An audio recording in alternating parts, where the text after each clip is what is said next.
Sí, estábamos mirando que ahorita Ah, empiezan milagros los más bonitos.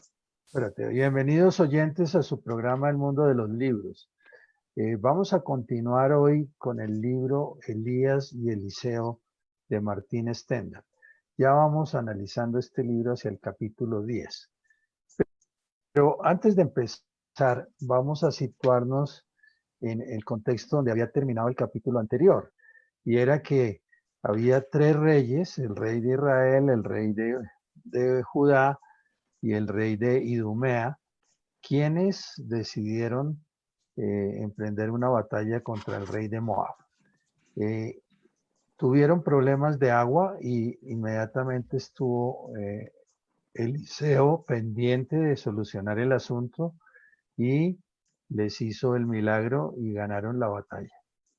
Entonces, una vez termina este episodio milagroso, Eliseo tranquilamente sigue sus labores y cambia de escenario. Nadie le reconoce ni él pidió reconocimiento. Es algo muy hermoso de un profeta de Dios que hace los milagros, pero no saca pecho ni empieza a pedir reconocimiento y tal cual siguió su camino hasta ubicarnos en Segunda de Reyes 4, donde nos habla de que una mujer de las mujeres de los hijos de los profetas clamó a Eliseo diciendo: tu siervo, mi marido, ha muerto, y tú sabes que tu siervo era temeroso del Señor, y ha venido el acreedor para tomarse 2 hijos míos por siervo. Y Eliseo le dijo: ¿qué te haré yo? Declárame qué tienes en casa. Y ella dijo: tu sierva ninguna cosa tiene en casa, sino una botija de aceite. Y él le dijo: ve y pide para ti vasos prestados de todos tus vecinos, vasos vacíos, no pocos. Entra luego y cierra la puerta tras ti y tras tus hijos, y echa en todos los vasos, y estando uno lleno, ponlo aparte. Y se fue la mujer de él y cerró la puerta tras sí y tras sus hijos, y ellos le traían los vasos, y ella echaba del aceite. Y cuando los vasos fueron llenos, dijo a su hijo: tráeme aún otro vaso. Y él dijo: no hay más vasos. Entonces cesó el aceite. Vino ella luego y lo contó al varón de Dios, el cual dijo: ve y vende este aceite y paga a tus acreedores, y tú y tus hijos vivid de lo que quedase. Aquí tenemos otro maravilloso milagro que hace Dios a través de su profeta Eliseo cuando ve la necesidad absoluta de una viuda, de un profeta, probablemente estos de las escuelas de los profetas, y entonces al quedar viuda no tenía provisión, y entonces Eliseo, en nombre de Dios, le hace el milagro. Ahí quedamos. Empezamos hoy, no sin darle la bienvenida a nuestros panelistas tradicionales, Gladys, Ever y Fernando. Vamos a tener en cuenta cómo el autor también habla de poder aprender del éxito y el fracaso de otros. Esta frase que decía eh, Chad Stendhal me quedó sonando una vez cuando dice que había gente que él pensaba que había gente que no servía para nada, pero que él llegó a la conclusión que todo el mundo sirve para algo, que el que menos sirve, sirve como un mal ejemplo para no imitar.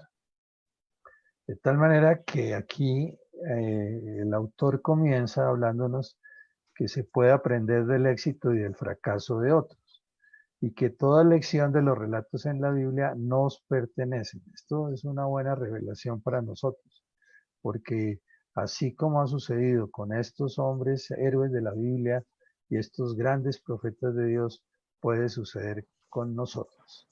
Muy bien, con esto empezamos. Empecemos contigo, Gladys. ¿Qué percepción tienes a esta altura del libro? Pues solamente ya comenzando con el capítulo se llena uno de ánimo. ¿Me escuchan? Sí, Ah, perfecto. bueno. Uno se llena de ánimo cuando dice que uno puede empezar por aprender del éxito y del fracaso de otros. No hay necesidad de inventarse los problemas. Muchas veces, si uno es muy atento con la palabra de Dios, encuentra muchos ejemplos para no imitar y muchos para imitar. Y yo recuerdo que la palabra de Dios es suficiente y es verdadera en su totalidad, y esa es nuestra garantía de aprendizaje, la cartilla que el Señor nos ha dejado para no equivocarnos y para corregir, y como dice muy bien Timoteo, es que para instruir, para que todo hombre esté bien preparado para la buena obra de Dios. Pero es que a mí me parece tan linda la Biblia, y yo le doy gracias a Dios de haberla valorado como se debía. Recién conocí los caminos de Dios, porque uno no puede confiar en una palabra que le diga a alguien, pero sí puede estar completamente confiado en la que el Señor nos dice, donde nos anima, nos exhorta, nos corrige muchísimo mejor que cualquier persona cuando nos hemos equivocado, sin avergonzarnos ni nada. Yo lo primero cuando empecé a leer la Biblia, inmediatamente aprendí un montón, porque yo tenía como dentro de mí esa chispita pues del feminismo. Entonces yo la verdad, y me lo cuestionaba mucho, yo decía, es que Dios no pudo haber dejado a los hombres como en preeminencia respecto de las mujeres, eso no es posible. Y cuando yo vi cómo con Adán y Eva nomás el Señor empezó el trato, y entonces cuando se equivocaron, él no llamó a Eva a decirle, muéstrale a ustedes dos qué hicieron, sino le dijo fue a Adán. Le dijo que le llamó la atención a Adán. Entonces dije yo, no, pues uno está inventándose problemas que no necesita, pues que el hombre responda.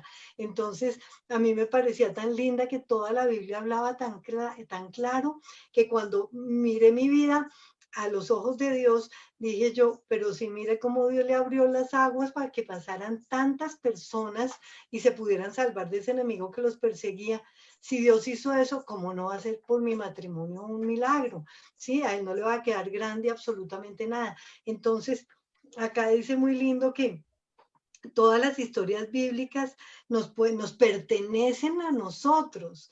Entonces, por ejemplo, lo que estamos aprendiendo en este punto ahorita con Elías y Eliseo es muy esperanzador. Ahora que comenzamos a leer la vida de Eliseo y todos los milagros que él hizo, y particularmente como se refiere aquí Martín, que dice que ese ministerio nunca tuvo que correr ni nunca tuvo decisiones basadas en el temor. O sea, ya es un poder espiritual muchísimo más grande, más presente en la vida de él, y nada menos que, así como las historias bíblicas me dieron a mi vista para saber, Dios mío, mira a dónde estoy llegando. Entré a la puerta que tocaba, abrieron la que era por donde yo debía entrar en esta angustia de mi vida. Ahora, mirando también la vida de Eliseo, que Dios nos ha dado a nosotros la gracia de estar para este tiempo, que vamos a empezar el final de la era, donde Dios viene por segunda vez y está preparando un pueblo, que nos digan a nosotros, ese es el tipo de unción que fuera de eso Dios les va a regalar para esta hora. A mí esto me parece de una buena noticia enorme también. Muy bien. Fernando, tu apreciación. Señor, sí, comenzando este capítulo 10 del libro de Elías y Eliseo, también me sobresalta mucho como una forma de enseñanza, y pues yo creo que les decimos a nuestros amigos oyentes que todos estamos aquí en un plan de aprendizaje. Cuando dice el autor que las lecciones de los relatos de la Biblia nos pertenecen, a mí también me cuestiona mucho, porque yo recuerdo que en el pasado,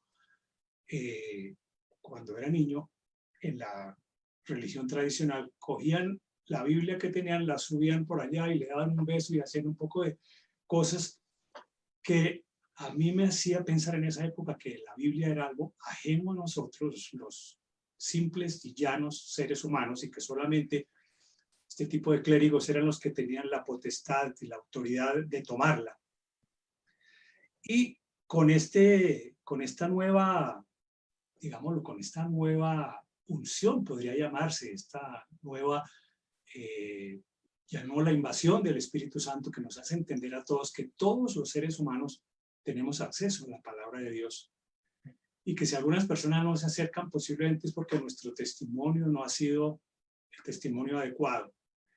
Pero todos tenemos acceso a este tipo de aprendizaje, así como la gente busca con denuedo la literatura o la historia o la geografía o la astronomía para instruirse o las ciencias biológicas.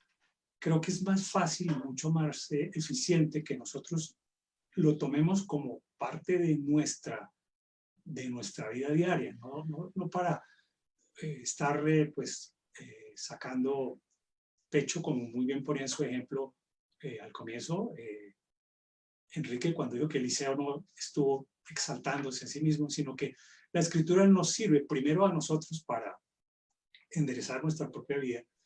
Segundo, para llevar a la gente a una esperanza y a una alegría muy especial.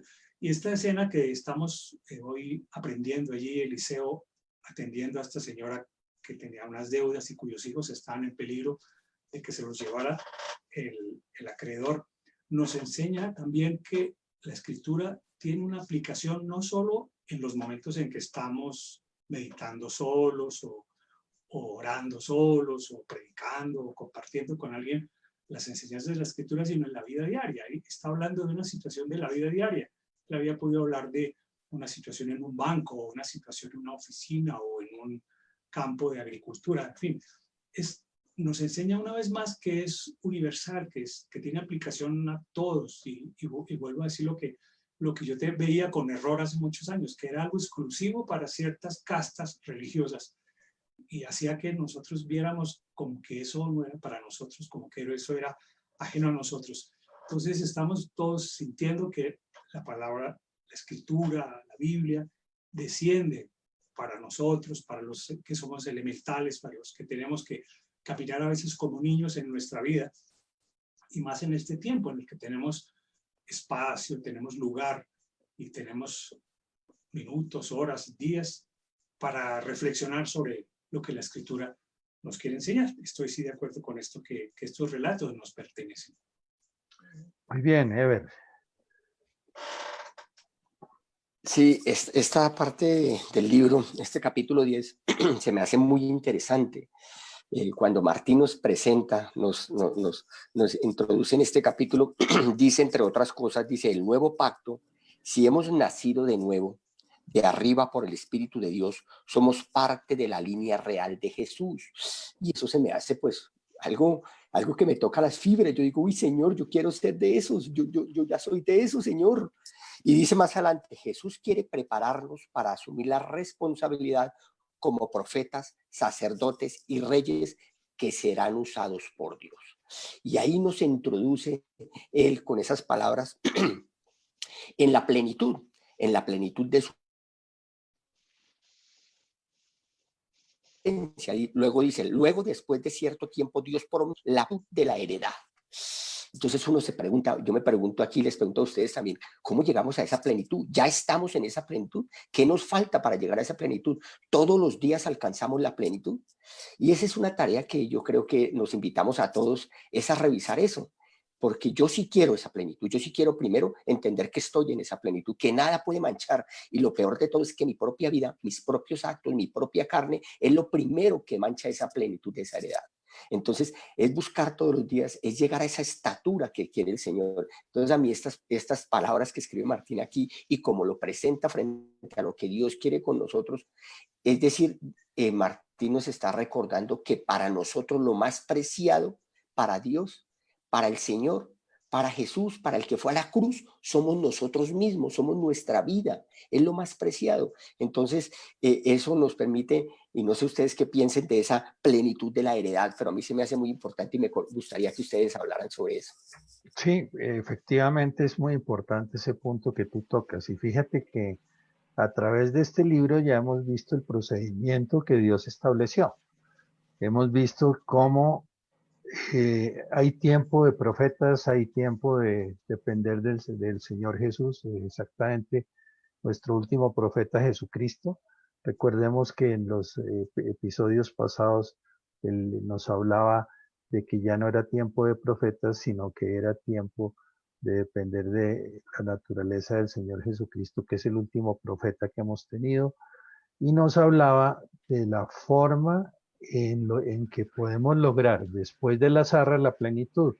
Y te acuerdas que hemos dicho que la única forma era, como dice el libro, matar ese viejo hombre, que el procedimiento era acabando con ese viejo hombre.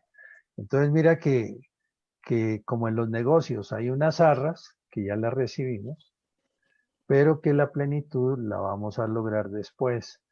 Y también habíamos hablado que el trigo y la cizaña crecen juntos, pero cuando venga el momento de la plenitud, la cizaña será separada del trigo. Gladys.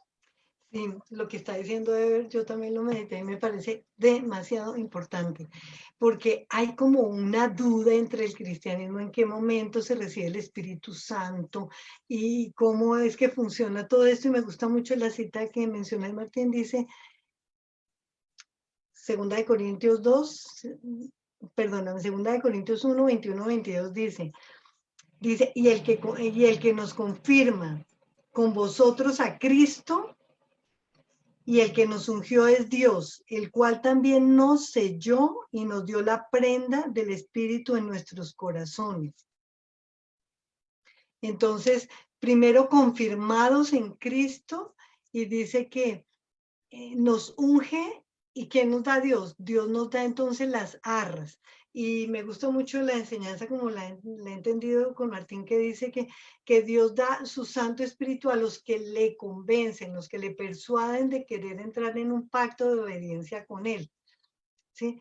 Porque, por ejemplo, no se puede como desligar el asunto, porque a veces en las iglesias pentecostales simplemente hay una gran explosión de que vamos a tener acá el Espíritu Santo, pero como que no hay esa conexión ahí muy clara, y yo la he interpretado, no sé ustedes, de esa misma manera. Primero Dios nos confirma en Cristo, o sea, tenemos la claridad de la salvación por medio de Jesucristo, y su palabra nos dice que nosotros debemos permanecer en obediencia y aprender de Él, y uno anhela tanto con tener esa vida de Cristo en uno, y por uno mismo pues no la va a conseguir, porque sin el Espíritu Santo es como ese esfuerzo humano de los religiosos pues por tratar de lograr entender, de gustar de las cosas de Dios, y sin el Espíritu Santo es como sin aceitico, como que no es fácil a nuestra vida. Pero Dios ve ese anhelo de buscarlo a Él, de entrar en ese pacto de compañerismo, de obediencia hacia el Señor, y Él nos regala esas arras. Yo lo veo de esa manera en esos tiempos. ¿Tú qué Sí, dices, Fernando.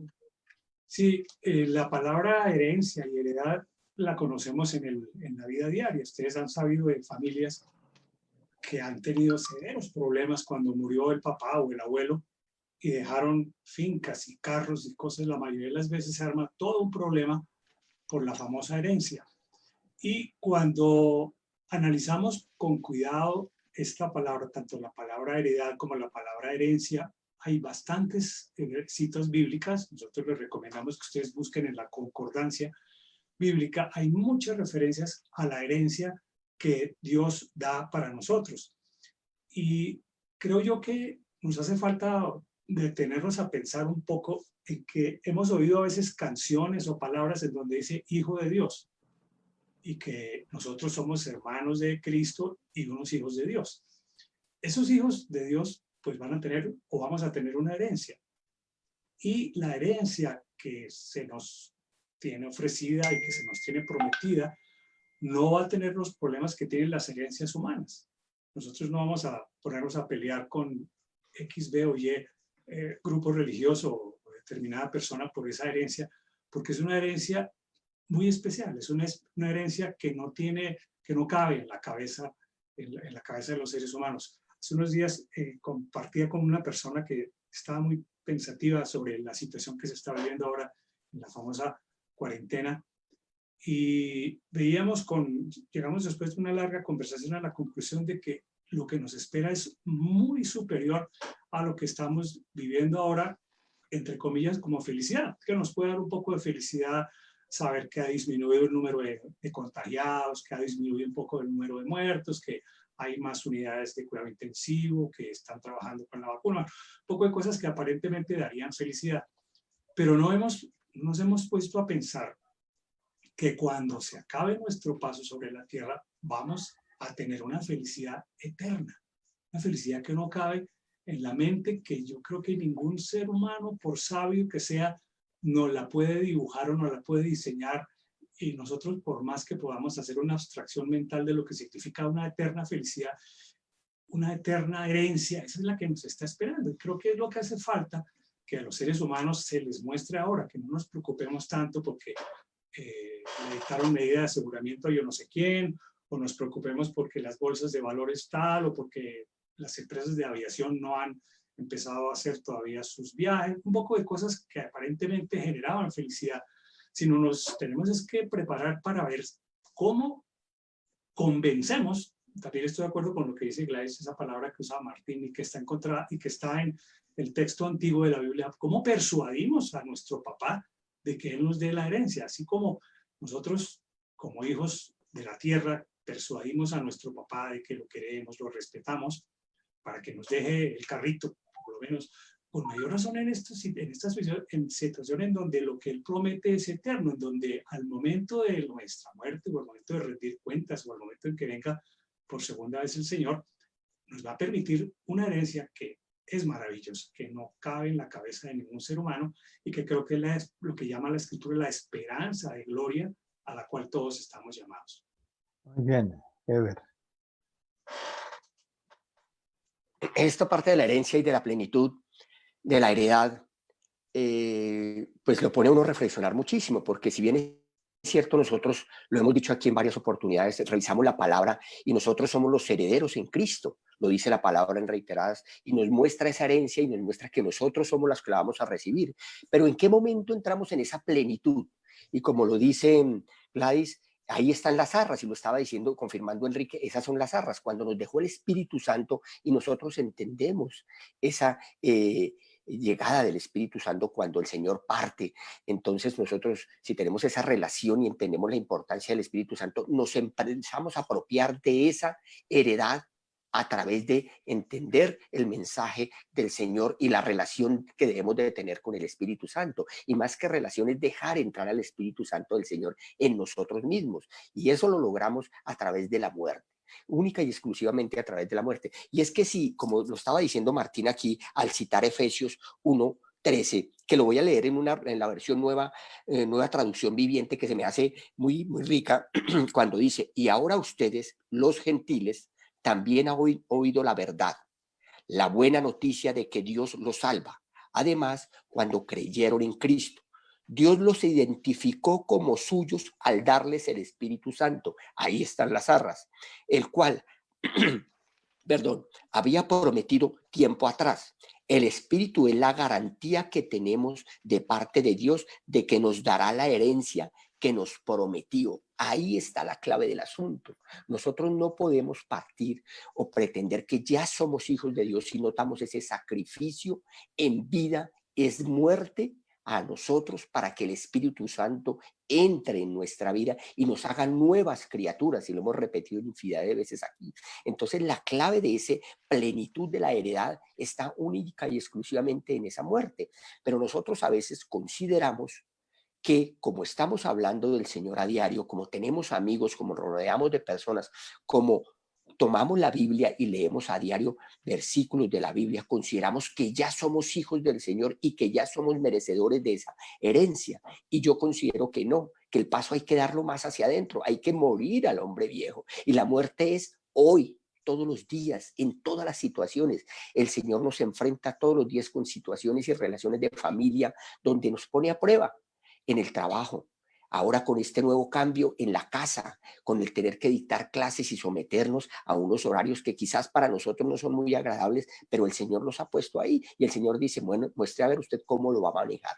Entonces pienso que ahí en esa plenitud de la heredad no es tan fácil llegar a esa estatura del Señor. Hay que buscar, hay que intentar cambiar a diario y hay que buscar en las mismas escrituras llegar a esa plenitud. Sí, Gladys. Sí, es que sí, esta cita de Efesios, es que yo me la paso como en qué momento recibe el Espíritu Santo, me parece lindo. Dice, desde el 12 dice, para que seamos para alabanza de su gloria. Nosotros que antes esperamos en el Cristo, en el cual esperasteis también vosotros, dice, ¿cómo? Oyendo la palabra de verdad, el evangelio de vuestra salud, en el cual también desde que creísteis, fuisteis sellados con el Espíritu Santo de la promesa, desde que creímos. Entonces, me gusta tanto en que mientras esperábamos nosotros en el Cristo, dice, oyendo la palabra de verdad en el Evangelio, en el cual también desde que creísteis. Y es que como Dios conoce bien nuestros corazones, es muy claro el momento en que nosotros de verdad creemos en el Señor y nos aferramos a Él.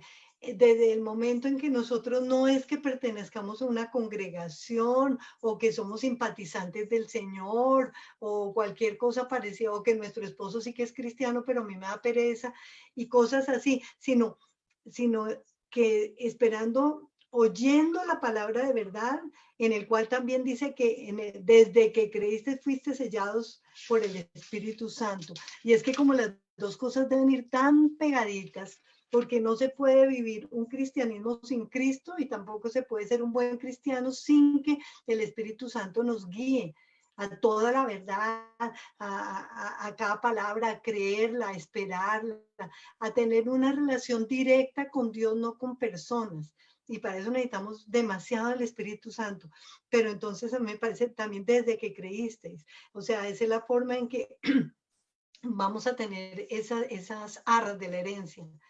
Cuando nosotros de verdad nuestro corazón sabe que anhelamos demasiado al Señor, que si nos acercamos bien. Sí, Fernando iba a decir algo, me parece. Sí, señor. Sí, es muy interesante recordar que la carta de San Pablo a los Efesios tiene como muchos destellos. Por ejemplo, él dice que nos escogió. Nosotros no escogimos nada, inclusive hasta los ateos y los gnósticos y todos los que se oponen a la palabra de Dios creen que están exentos de esto, pero él dice que nos escogió, o sea, él nos escogió. Más adelante dice que nos dio vida, o sea, hay una cantidad de regalos y una cantidad de apoyos, por llamarlos así, apoyos que los podríamos llamar inicialmente psicológicos si uno tiene problemas emocionales o problemas de tristeza, pero que se vuelven poderosos espiritualmente para que entendamos el mensaje de Jesús, el mensaje de la salvación y el mensaje de la esperanza de la que estamos hablando, que es la herencia a los que persuadimos al Señor, a los que hemos aceptado, recibido, creer en lo que Él ha dicho y entender que cuando Él habla de arras, eso ya lo han dicho ustedes, pues es un comienzo, quiere decir que vamos a tener pasos, porque a medida que va pasando el tiempo sucede que pronto Dios a través de nuestra memoria ilumina que tenemos algo por ahí pendiente por resolver, entonces ya cuando eso se resolvió, ya no son arras, sino es otro regalo que nos dio Dios. Un ejemplo que nos sucede a veces es que nos acordamos de que tuvimos un disgusto, una pelea muy fregada con con un trabajador o con un compañero de trabajo, con alguien, con el jefe en alguna época de nuestra vida y nos lo volvimos a encontrar o se nos vino a la cabeza y si lo pudimos resolver, pues ya el regalo de ese perdón o el regalo de esa reconciliación es un paso adelante dentro de estas arras, dentro de este proceso de la herencia. A mí me encanta eso porque siempre lo comparamos con el aspecto biológico que hay en el ser humano, que las células nacen, crecen, mueren y vuelven y crecen. Entonces, en esa misma forma, Dios quiere que nosotros entendamos como lo que Él llama la vida eterna. Nosotros ahora tenemos una vida que físicamente es transitoria, pero nos está enseñando a comprender el misterio de la vida eterna. Y parte de eso es esto que ustedes están recordando, unas arras, un primer regalo que Él nos da para que nosotros empecemos a caminar en ese nuevo proceso de vida, que lo compara uno la vida biológica con la vida espiritual. Sí, muy importante. Ahora, hay otra parte aquí que me parece una gran enseñanza. El autor nos habla de que esto está sucediendo en Colombia con los profetas, que generalmente los profetas tienen espíritu de mentira, están sueltos en la iglesia, profetizan que todo irá bien para el hombre natural y profetizando que usted puede obtener todo lo que quiera de este mundo. Y resulta que ahí es donde no se ha podido entender el verdadero contexto de tomar la cruz que Cristo quiere que tomemos. Porque miren ustedes que eso es lo que están vendiendo, el evangelio de las grandes ofertas. Y resulta que uno de los elementos muy claros que el Señor Jesús nos enseñó cuando vino es que cada uno de nosotros debe tomar su cruz y seguirle, o sea, seguir sus pisadas. O sea, aquí no es reciba al Señor Jesús y tiene casa, carro, beca y todo facilito. La vida es difícil, de hecho, la vida es difícil para todos, pero para los que seguimos esos pasos y los lineamientos del Señor Jesucristo, tenemos la garantía de que tendremos cómo salir de los momentos difíciles. Tenemos una gran esperanza en Él, mientras que el resto de la humanidad tendrá que vivirlo en su propia carne y en su propia fortaleza. Entonces, si sufrimos con Él, también reinaremos con Él. Entonces, esto es muy importante porque hay muchos hermanos que a veces pierden este contexto. Yo me acuerdo cuando me convertí, a mí me pasaba eso. Yo decía, me encanta haber tomado el Evangelio del Señor Jesús, pero lo único que me aburre es que a veces como que hay tribulaciones por relevos. Termina una y empieza la otra y así sucesivamente. Entonces esa parte me parecía un poquito aburrida para el hombre natural. Pero definitivamente eso es lo único que nos revela es el amor de Dios con nosotros, porque gracias a eso permanecemos con Él y vivimos juntamente con Él. Yo creo que esta es una gran enseñanza que nos redarguye a todos, ¿no es cierto? Heber. También se me hace muy interesante esta parte, en el sentido de que como Martín nos sitúa en los falsos profetas y en los verdaderos profetas. Dice Martín aquí, los verdaderos profetas, por el contrario, solo dicen lo que el Señor Jesús está diciendo. Jesús está diciendo que si lo seguimos a Él, debemos tomar nuestra cruz cada día y seguirle. Y él aquí nos está poniendo en un contexto de que primero todos tenemos nuestra propia cruz, no hay una cruz en grupo, no hay una cruz dirigida por un pastor o por un sacerdote o por un consejero, no, nosotros tenemos que primero identificar nuestra cruz, ir tras esa cruz, y esa cruz la identificamos cuando nos sometemos al Señor. Esto me recuerda mucho porque desafortunadamente cuando nosotros iniciamos, o la mayoría de los que iniciamos, hicimos el cambio de una iglesia católica a una iglesia cristiana y estuvimos allí, pues tratábamos siempre de escuchar qué decía el pastor y en pocas veces o al principio nos remitíamos a la palabra, sino nuestra llenura la buscábamos solamente de lo que escuchábamos en el pastor. Y escuché un día a un hombre de estos que decía, no, esta mañana me llamaron y me dijeron, mire que yo le traigo una palabra del Señor, que el Señor me dijo esta madrugada una palabra para usted, pastor. Entonces él le dijo, y dijo, ¿y a qué horas el Señor le habló para que me hablara a mí? Dijo, no, esta mañana como a las 4 o 5 de la mañana, el Señor me habló y me dijo, tiene que llevarle esta palabra al pastor. Y yo le dije, espere un momentico, porque a esa misma hora, 4 o 5, yo también estaba hablando con el Señor y él no me dijo nada de que usted iba a venir.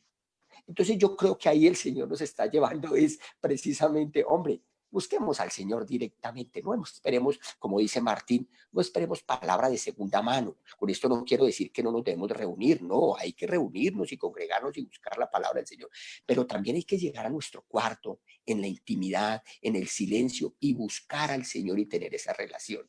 Entonces, eso precisamente es lo que nos lleva al Señor, a discernir. Y solamente el Señor nos da esa sabiduría. Acuérdense del rey Salomón, que fue lo que él pidió, sabiduría. Entonces yo creo que eso es lo más importante hoy en día, pedir esa sabiduría para entender y discernir cuándo el verdadero profeta del Señor nos está hablando, cuándo el Señor a través de las situaciones que nos presenta nos está hablando y qué camino debemos tomar. Entonces también es muy importante esto que el autor nos dice. Así es. También es importante, antes de darte la palabra, Gladys, revisar esta partecita que tiene que ver con que nosotros somos vasos. Así como en la viuda llenó de aceite todas las vasijas que tenían disponibles y hasta que no había más vasijas, hasta ahí llegó la bendición. Entonces me parece muy interesante la reflexión que se hace aquí, que nosotros somos un recipiente vacío, que solamente cuando están vacíos el Señor los llena. Si nosotros tenemos algo de nosotros en ese recipiente, probablemente el Señor no lo va a llenar. Y se trata de estar en ese proceso de vaciar nuestra naturaleza adámica e injertar la naturaleza de Cristo. Me parece muy importante esa reflexión, Gladys. Sí, básicamente lo has dicho tú, pero es que cuando uno comprende por qué se sufre, me parece que uno ayuda a la causa de Dios, porque es obvio que sufrimos cuando nos acercamos a Dios, porque nosotros venimos de una conformación tan distinta a lo que Dios necesita y nuestra mirada está puesta en otros valores tan completamente opuestos y que no nos van a conducir a mejores cosas con el Señor, que el Señor tiene que cambiar toda esa naturaleza que viene de Adán, y eso es como una cirugía bien dolorosa porque, obvio, mis intereses, mis afectos, mis costumbres, mi egoísmo, o sea, tanta cosa que tiene que tratar el Señor, y por eso es que se sufre. Pero es como cuando a uno le van a poner una inyección y uno más bien colabora y se la deja poner y no le cuesta ni le duele tanto. Es de la misma manera que uno dice, Señor, yo sé que acercarme a ti es el bien y que de ti todo sale para bueno. Entonces, cuando uno es dócil en las manos del Señor, la verdad es que cambia más pronto porque uno está atento es a Dios, no a lo que me está doliendo. Cambia uno más rápido y los tratos son mucho más suaves, yo he encontrado. Pero si uno se resiste y uno trata eso en todas las oraciones, es como de convencer más bien a Dios de que me siga dando lo que en Egipto yo tenía, ahora démelo aquí. Eso es lo grave.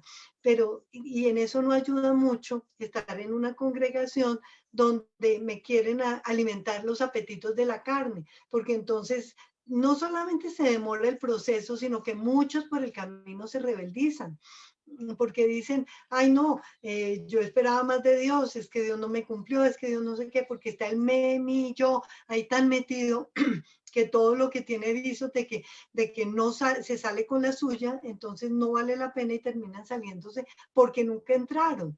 A mí me gusta mucho en Corintios, 1 Corintios 13, cuando habla del amor, que dice, el amor nunca deja de ser.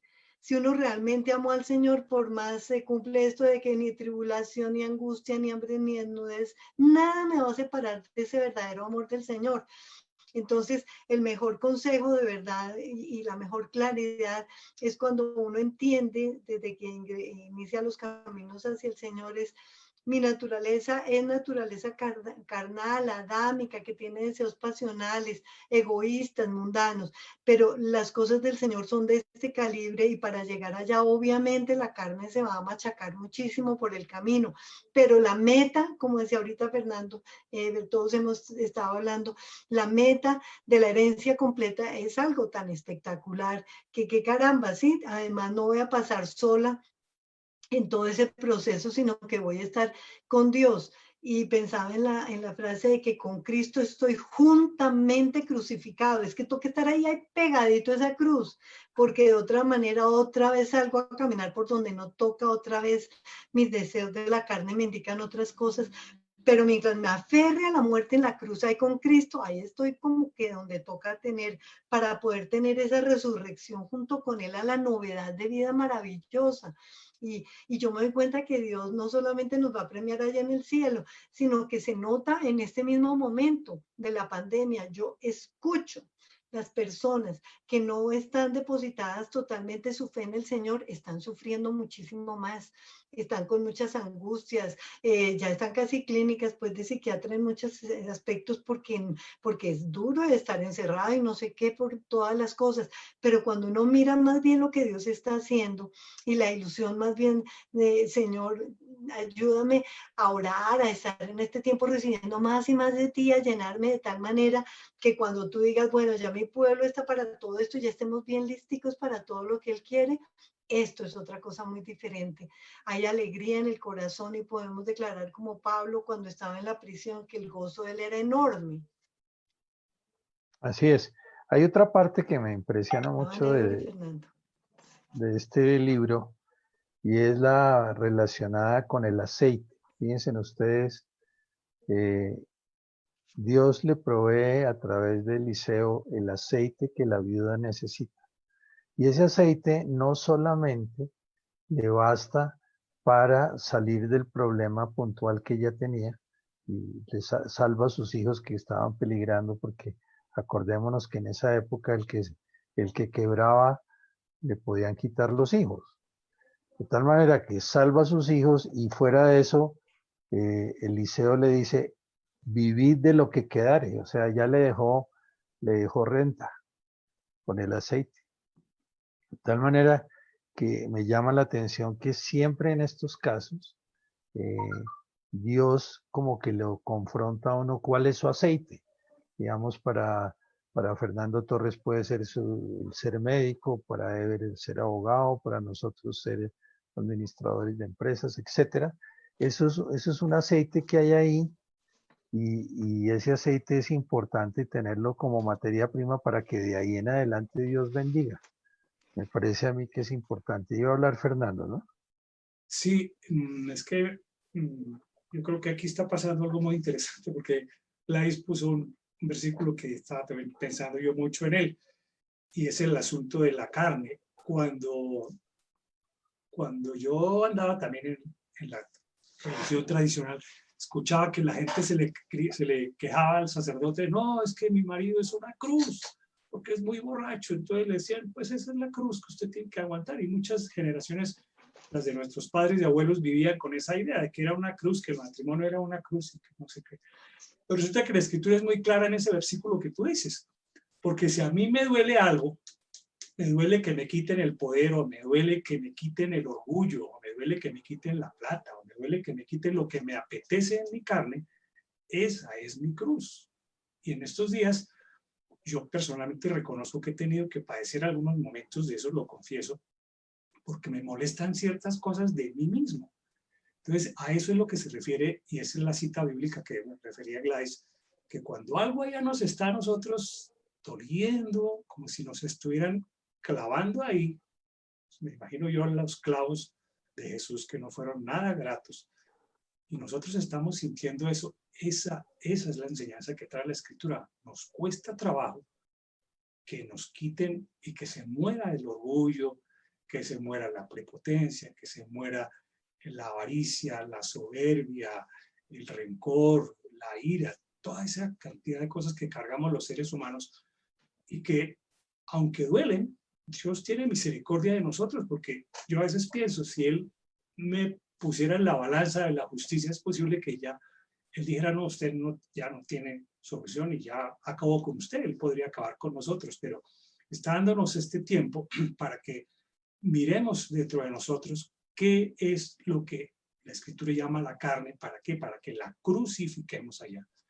Y de una manera también muy didáctica, la Escritura dice, lo que vivo en la carne, lo vivo en la fe del Hijo de Dios. O sea, si todavía estoy allá, me está doliendo, por ejemplo, que perdí una finca y no la he podido recuperar porque la pandemia no me deja movilizar, por poner un ejemplo, y me está doliendo eso, esa cruz posiblemente va a tocar que usted se la entregue a Él, sufra, reconozca qué es lo que está tratando de aprender, que yo creo que esa es una de las claves que hay en la relación con Dios, que no es tanto que nos demos golpes de pecho, que nos arrollemos o algo, hagamos ayuno, nos levantamos a las 4 de la mañana a ver qué le tengo que decir al pastor, sino que en el día a día, así como se ve esta escena del día a día de la viuda, de esta señora con Eli y Eliseo, que nosotros veamos eso, que Dios se baja, viene a nuestra vida diaria a entender lo que nos duele, a entender lo que nos molesta, y así vamos a entender nosotros muy claramente lo que significa esta cruz.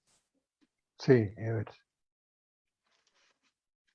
En esta parte que está diciendo Enrique, perdón, Fernando, de que hay que cosas que nos molestan, y yo me acordé de Romanos 8:13, que dice, ¿por qué si vivierais conforme a la carne, moriréis, mas si por el Espíritu mortificáis las obras del cuerpo, viviréis. Esa mortificación es la que tenemos que tener día a día, es estar mortificando nuestra vieja naturaleza, nuestra carne, porque es que finalmente morir a la naturaleza adámica no es fácil, es una lucha diaria. Yo mismo tengo ciertas confrontaciones día a día con la familia, con todo, y dice uno, uy Dios, pero Señor, ayúdame, ¿cómo resuelvo aquí? ¿Cómo me domino yo mismo? ¿Cómo callo? ¿Cómo digo, oiga, no debía haber hecho esto todavía a mi hija? Esperemos que ella tome sus propias decisiones. Y no, el impulso en muchas ocasiones, la falta de tolerancia, la falta de paciencia, todo eso tenemos que mortificarlo día a día, porque repito, la naturaleza adámica que tenemos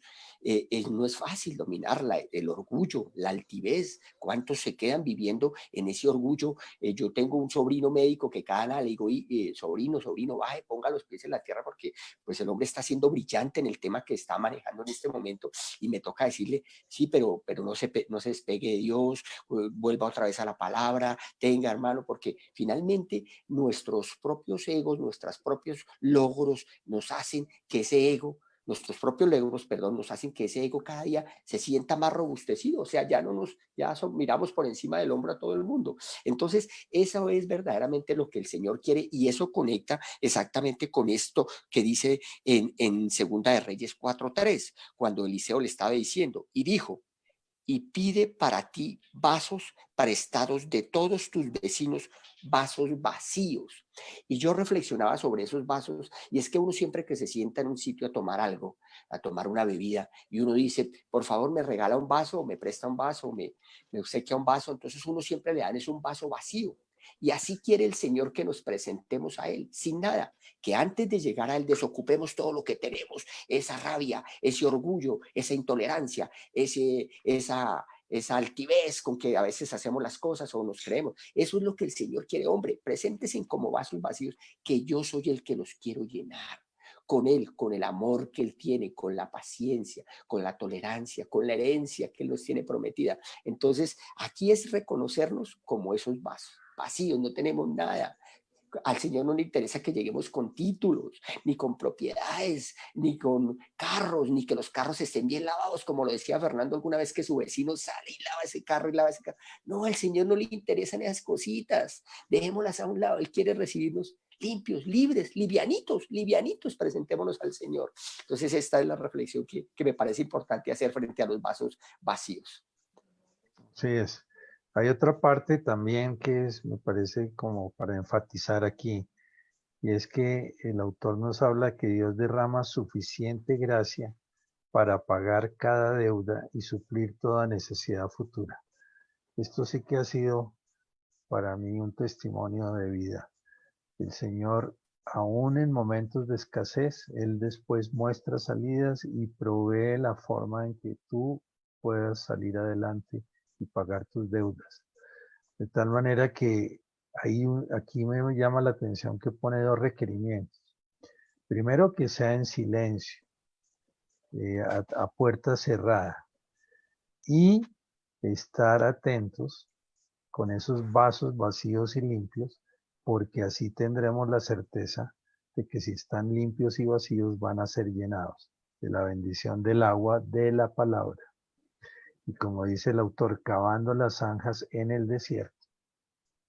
Y que si nos arrepentimos, entonces lo que vamos a ver es que siempre con Dios hay salida. Siempre que tenemos esa consulta diaria con el Señor, Él muestra la salida a cualquier dificultad que tengamos. Así como el aceite fluyó en la casa de esta viuda que vivía entre los hijos de los profetas, y quizás el vivir frente a estos hijos de profetas, pues eso le permitía estar como en contacto con la palabra y con todo lo que era la fe en Dios. De tal manera que salió de la esclavitud financiera y salió de lo que es todo yugo que tenía. De tal manera que esta es la exhortación que le hacemos a nuestros oyentes hoy. No olviden que el Señor es el mismo ayer, hoy y por los siglos, y que muchas veces yo me llegué a preguntar qué relación tiene saberme la historia de la guerra entre Joram, Josafat y Moab. Eso para mí, ¿cómo me llega? ¿Cómo me enseña? Aparentemente no había nada relacionado, pero miren ustedes que hay absoluta relación. De tal manera que esto que nos dice el autor, que todos estos relatos son para nosotros, tienen aplicación directa día tras día. De modo que esa es una reflexión importante que nos enseña esta porción del libro que estamos analizando. Gladys. Sí, en verdad. Y me gusta mucho acá cuando empieza la progresión de la doble medida del ministerio de Eliseo. Dice, primero sanó la esterilidad de las aguas corruptas de Jericó. ¿Mm? Primero que todo, pareciera también como un camino a lo que le pasa a uno, ¿no es cierto? Cuando lo primero que pasa en la vida de uno es que sana esa esterilidad de las aguas. Dicen, porque lo primero que pasa también con la gente cuando se acerca a Dios es que yo no sé por qué cuesta tanto trabajo que se vinculen a las aguas limpias de Dios, y esas son las que van a limpiar todo el ser completo. Y hay como una esterilidad en esa parte de la gente. Dice, luego tuvo un ejército entero preparándose para recibir la bendición del agua por la palabra. Entonces, es como una progresión. Primero hay esterilidad en ese sentido, luego preparándose para la bendición del agua por la palabra. ¿Sí? Cavando zanjas en el desierto, cuando se necesitan tanto. Dice, se arrepintieron y reconocieron su desesperada necesidad mientras fueron por el camino de Edom, que significa los hacedores o los que construyen sus propios reinos. El agua entonces se tornó roja, que vimos ya, símbolo de vino de la vida en Cristo, y esto los llevó a una tremenda victoria sobre Moab, símbolo de los que son de su propio padre, los que no son hijos del verdadero padre. Toda esta progresión de los milagros que va haciendo ya con la doble medida del Espíritu Santo. Luego ahora viene lo de la viuda, lo del aceite que fluyó en la casa de la mujer. Todo primero tornado con la palabra, luego ahora viene con el aceite. Y yo no sé, yo asocio esto también con la vida de uno, que primero, cuando llegan las personas al Señor, lo mejor que pueden hacer de verdad es tomar la cartilla, porque ninguna palabra sana, solo la verdadera del Señor. Ninguna palabra nos quita esa sequedad en nuestro desierto de la vida, sino con el Señor. Y me parece que eso es lo que cuando nosotros de verdad tenemos la oportunidad de acercar a alguien a los pies del Señor y todo esto, no es esto que funcionaba antiguamente, por lo menos cuando yo me convertí, venga a las citas de entrenamiento conmigo, sino directamente conectarlo con la palabra que puede limpiar su propia vida. Y de verdad que puede quitar toda aridez, toda sequedad, todo desierto de su propia vida. Porque no hay palabra que pueda fluir en el corazón de uno y limpiar mejor que la misma palabra del Señor. Y ahora viene a hacer este milagro con lo del aceite de la viuda, que tiene una enseñanza mucho mayor de la que yo alguna vez le encontraba. Yo simplemente veía en el plano material cómo hubo aceite hasta para las vasijas que estuvieron ahí, pero lo veía como algo material que el profeta había logrado hacer ahí y que con eso pudo pagar la herencia. Al contrario de lo que inicialmente Fernando comentaba, que algunos les dejan herencias que son positivas. En este caso a los pobres hijos les han dejado herencias negativas, puras deudas del papá que los podían esclavizar. Y que no solamente los sanó en el plano material, sino esta aplicación que tiene ya del aceite sobre nuestras propias vidas, que me parece pues muy lindo este ejemplo. Fernando. Y también cuando estaba Enrique leyendo esta parte de la escritura del segundo libro de Reyes, del capítulo 4, cuando está hablando de esta escena de los vasos, también a mí me llama mucho la atención, que dice, pues que le traían los vasos y ella echaba el aceite. Cuando los vasos fueron llenos, dijo a su hijo, tráeme aún otro vaso. Y él dijo, no hay más vasos. Entonces cesó el aceite. De ahí podemos desprender muchísimas cosas para reflexionar. Una de esas es que nosotros podemos tener nuestro vaso lleno y lleno de qué, nos preguntamos, o lo podemos tener vacío y de qué lo vamos a llenar. Y otra enseñanza que podemos sacar es que el Señor es el que sabe la medida de nuestras necesidades, de las necesidades tanto físicas como de las necesidades espirituales. Con eso está mostrando esto, es como dando a entender, con ese aceite que le colocaron en esa cantidad de vasos que había, era suficiente para pagar la deuda, entonces no más. Otro podría decir, no, echémosle más aceite porque es que necesitamos más plata, ya no solo le pagamos la deuda, sino que nos podemos comprar otro camello, nos podemos comprar otra finquita, echémosle más aceitico, traigamos más vasitos. Yo creo que es una enseñanza muy elemental, pero muy hermosa para nosotros que a veces pretendemos llenar nuestro vaso no con aceite, sino con las cosas que el mundo nos ha venido ofreciendo. Sí, Ever. Vea qué tan interesante, porque yo estaba pensando precisamente cuando Fernando citó esta porción de la palabra, yo estaba pensando en ese momento en que dice, y entonces cesó el aceite. No hay más vasos y entonces cesó el aceite. Yo decía, uy, ¿cómo así? El aceite no siguió produciéndose aceite en ese momento, sino que como no habían más vasos vacíos, entonces yo analizaba y decía, oiga, finalmente depende de que yo esté vacío.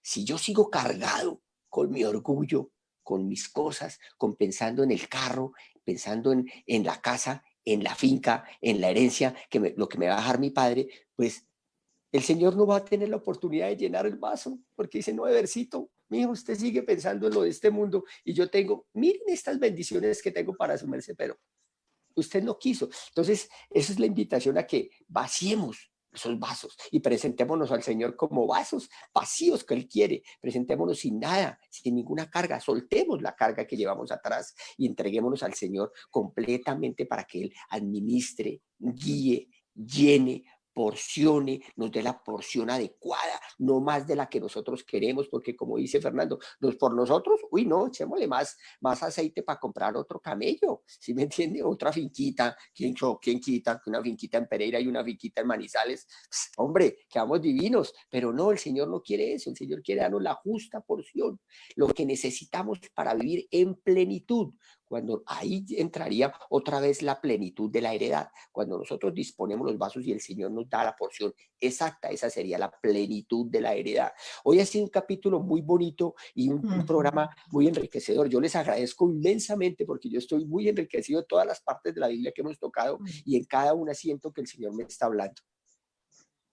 Sí, realmente es importante entender también, por ejemplo, aquí no oímos ninguno diciendo, hola, si hubiéramos sabido, ¿no? Tendríamos más vasijas, ¿no? No faltaría ese comentario, porque hay que estar preparados entonces con muchas vasijas, es la pregunta, o sencillamente Él nos va a dar hasta donde nosotros necesitemos.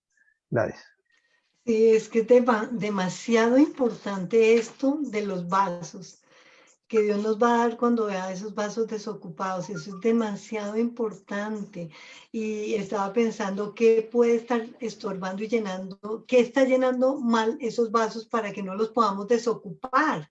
¿Sí? Porque hay cantidad de cosas que pueden estarlos llenando. Estaba pensando preocupaciones que como que no nos da la fe de podérselo entregar al Señor, sino que seguimos con algo latente ahí. Eso está ocupando una parte del vaso.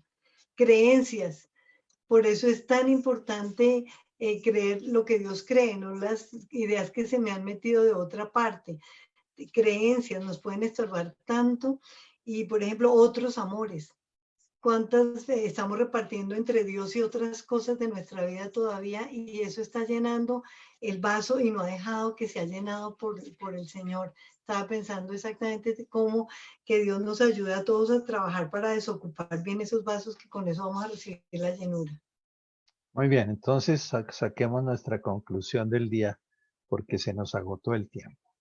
Ever, tu conclusión del día de hoy, ¿cuál sería?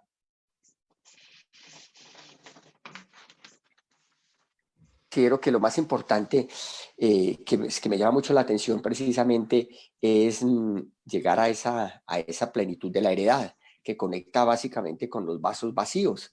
Es precisamente reflexionar sobre lo que Gladys estaba diciendo, y es buscar, escudriñar qué está impidiendo que nuestros vasos se llenen por el Espíritu de Dios, qué está impidiendo que la gracia de Dios y su amor y su mensaje llegue verdaderamente y llene todo mi espíritu y llene todo mi vaso y nos permita acercarnos más a eso. Entonces mi invitación en esta conclusión es decirles, hombre, revisémonos cada uno de los oyentes que nos están escuchando a la luz de la palabra y únicamente a la luz de la palabra, revisar verdaderamente si somos unos vasos vacíos dispuestos para que el Señor nos llene de su aceite.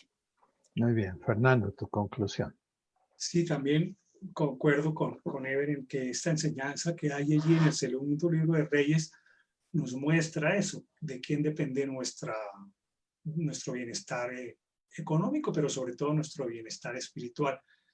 Y no olvidarnos que estamos en este tiempo, en un periodo de mirarnos a nosotros mismos, de ver qué nos está quitando la felicidad y la paz a la cual invita la Escritura, que con frecuencia nos dice, gozaos en el Señor, os digo otra vez gozaos. Entonces diremos eso. Y finalmente también me queda sonando como para de pronto analizarlo en otros programas después la palabra que Gladys dijo al final, que es la palabra creencias. Hay muchas creencias que nos limitan, que nos han venido resonando ahí y manejan mal nuestra vida. Gladys, tu conclusión. Sí, que entendamos la época que estamos viviendo, porque está hablando, hubo un cambio de ministerios entre Elías y Eliseo, y en Eliseo hubo la doble porción, la doble medida. Dice que nunca tuvo que correr y nunca tuvo que hacer decisiones basadas en el temor del hombre, y que si Dios nos está prometiendo un nuevo día para él, seguro que él está tratando de lograr de nosotros que seamos llenos de él y podamos correr de esta misma manera. Yo no imagino un ministerio tan enorme y tan hermoso donde nosotros no tengamos que hacer nada ni de carreras ni basarnos en el temor, que eso funcionó a pesar de mucha gente conociendo al Señor. El temor tenía que ver por ahí, sino que el Señor de verdad nos lleve a esa forma y entendamos que hay un nuevo día, que estamos como en un cambio, y acogernos a este cambio, de verdad que Dios nos puede usar de esa manera. Muy bien, mi conclusión sería solamente decir que Dios derrama suficiente gracia para cada uno de nosotros para abordar los problemas personales de la vida. Que por eso, como decía el Señor Jesús cuando vino hace 2000 años, por nada estéis afanosos. De modo que con esto les damos gracias por su sintonía y los invitamos a la semana entrante. Vamos a hacer un cambio de horario. Por razones de fuerza mayor estaremos emitiendo este programa miércoles, jueves y viernes a las 9 de la mañana. Gracias a Gladys, gracias a Fernando, gracias a Ever y gracias Fernando Alarcón por sacarnos al aire. Por hoy muchas gracias y hasta una próxima oportunidad. Que Dios los bendiga. Gracias a todos. Feliz día, Fernando, Enrique, Gladys. Dios los acompañe. Un abrazo.